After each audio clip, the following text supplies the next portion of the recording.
Seniman BBO banyak lembang bi. Ya, karena Partai Siranyo gonyon termasuk sekjen. Yang pertama, Ketua Partai Haji Muhammad Nazar. Olehnya wakil gonyon sekjen Muhammad Daud Golom Haji. Yang tabi-tabi Muhammad. God yang tabi-tabi Muhammad lagi nan Nabi.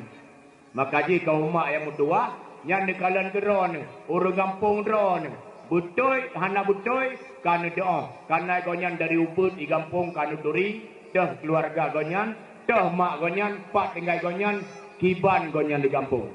Dan melaki ba Allah Subhanahu Wa Taala, Tuku Muhammad Daudnyo bermenang kalinya. Amin. Lemoy gonyan, ianya tungku kali petejuk Tuku Daud. Nan depu kekun watai petejuk ianya. 1, 2, 3, 4, 5, 6, 7. Lemboy 7. Mesti payah abak ningannya, menyepayah abak ningannya, ningat aju Piala Dunia Ronaldo. Lemboy 7.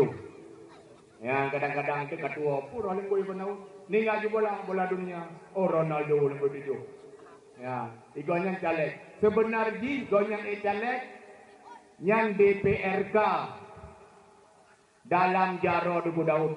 Ubena DPRK ino, Bandung, Tungku Daud yang buat tu. Dia kepecat malamnya wajib. Yang dinarayu Tuku Daud.